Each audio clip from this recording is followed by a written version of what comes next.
Malaking pinsala ang likha ng Bagyong Paeng sa buong bansa, mula sa Mindanao hanggang Hilagang Luzon.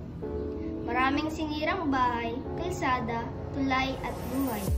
Sa pinakahuling tala, umabot sa mahigit 100 ang namatay, pinakamarami sa Maguindanao del Norte na mahigit 50 ang namatay. Nakaraang gumuho ang pundok at nalibing ng buhay ang mga taong nakatira sa paanan.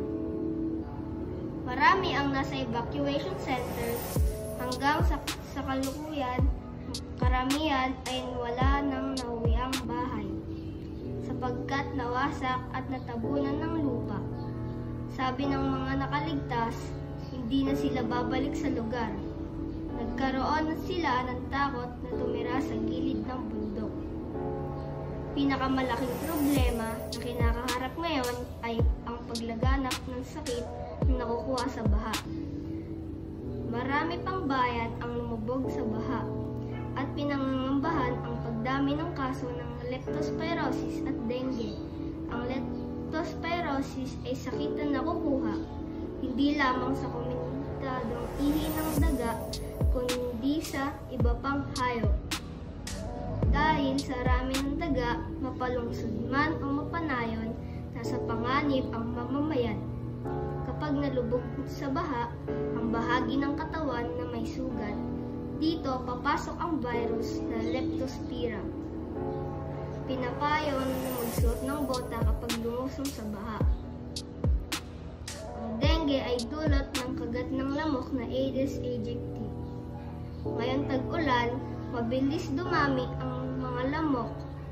Nangingitlog sila sa mga basyong bote na may tubig, tapyas na gulong, mga lata ng gatas na nakatambak at iba pa. Itapon o sirain ang mga posibleng pamugaran at pangitlugan ng mga lamok. Dahil maraming tubo ng tubig ang nasira dahil sa baha, problema ang pagkukunan ng malinis na tubig. Sa Maguindanao del Norte, humihingi ng tulong ang mamamayan na padalhan sila ng inuming tubig. Karaniwang mga sakit na nakukuha sa pag-inom ng maruming tubig ay kolera at diarrhea. 2 o 3 bagyo pa umano ang dadalaw sa bansa bago matapos ang taon. Ibig sabihin nito, hindi pa tapos ang kalbaryo ng mamamayan. Posibleng magkaroon pa ng mga pagbaha na magdudulot ng mga sakit na may kaugnay dito.